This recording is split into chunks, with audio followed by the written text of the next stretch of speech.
ഉറപ്പായ സമ്മാനങ്ങളും ഡിസ്കൗണ്ടുകളുമായി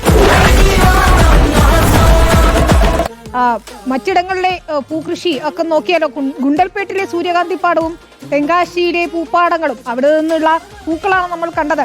പക്ഷെ തലസ്ഥാനത്ത് നഗരപരിധിയിൽ തലയെടുപ്പോടെ നിൽക്കുന്ന ഒരു സൂര്യകാന്തി പൂപ്പാടമുണ്ട്. അതൊന്നും നമുക്ക് കണ്ടുവരാം. നല്ല ഒന്നാം തരം ഓണം ഫോട്ടോഷൂട്ട് ഡെസ്റ്റിനേഷൻ ആണത്രേ. ഓണക്കാലത്ത് പൂക്കളുടെ നിറവും മണവും ഒക്കെ തേടി സഞ്ചാരികൾ എത്തുന്നൊരു പൂപ്പാടമാണ്. കർഷകനായ ശ്രീകാര്യം സ്വദേശി സുജിത്താണ് പൂഴിമണലിൽ ഈ പൊന്നു വിളയിച്ചിരിക്കുന്നത്. പൊന്മിട്ട വിരിച്ചതുപോലെ സൂര്യനെ നോക്കി തല ഉയർത്തി നിൽക്കുന്ന നൂറുകണക്കിന് സൂര്യകാന്തി പൂക്കൾ.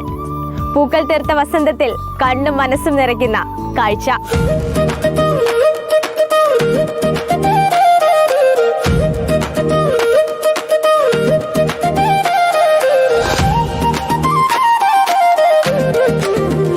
പൂഴിമണ്ണിൽ വളർന്ന ഈ സൂര്യകാന്തികളുടെ ഹൈ വോൾട്ടേജ് പുഞ്ചിരി ഇന്ന് സമൂഹ മാധ്യമങ്ങളിൽ തരംഗമാണ്.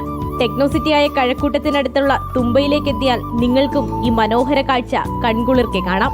1-2 30,000-ഓളം സൂര്യകാന്തികളാണ് ഇവിടെ വിസ്മയത്തിന്റെ മഞ്ഞപ്പട്ട് നിവർത്തുന്നത്. തീർന്നിട്ടില്ല. നൂറുകണക്കിന് ജമന്തിയും വാടാമല്ലിയും ഒക്കെ ഇക്കൂട്ടത്തിൽ പൂത്തു നിൽക്കുന്നുണ്ട്.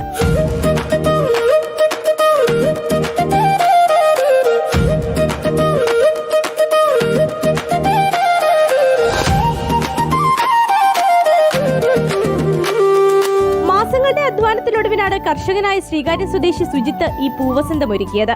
കോർപ്പറേറ്റ് ജോലി ഉപേക്ഷിച്ച് വർഷങ്ങൾക്ക് മുൻപ് കൃഷിയിലേക്ക് തിരിഞ്ഞതാണ് സുജിത്ത്.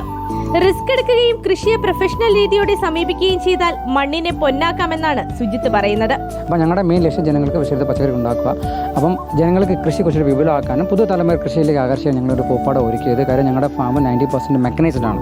അപ്പോൾ ഇതിൻ്റെ മെഷീൻസ് ട്രാക്ടേഴ്സ് എല്ലാം ഇവിടെ ഡിസ്പ്ലേ ചെയ്തിട്ടുണ്ട്. അപ്പം ഇത് ഏകദേശം ഒരു 3 മാസം അധ്വാനമാണ്. ഓണക്കാലത്ത് പൂക്കൃഷി നടത്തി ലഭിക്കുന്ന സാമ്പത്തിക ലാഭം എന്നതിനപ്പുറത്തേക്ക് ടെക്നോസിറ്റിയിൽ ഇതുപോലെ ഒരു അഗ്രോ ഫാമും തൈ കാണുന്നത് പോലെ ഒരു മിനി പാടവും പച്ചക്കറി കൃഷിയും ഒക്കെ ഒരുക്കി വെച്ചിരിക്കുന്നതിൽ കർഷകനായ സുജിത്തിന് ഒറ്റ ലക്ഷ്യമേ ഉള്ളൂ: കൃഷി ജനകീയമാക്കുക.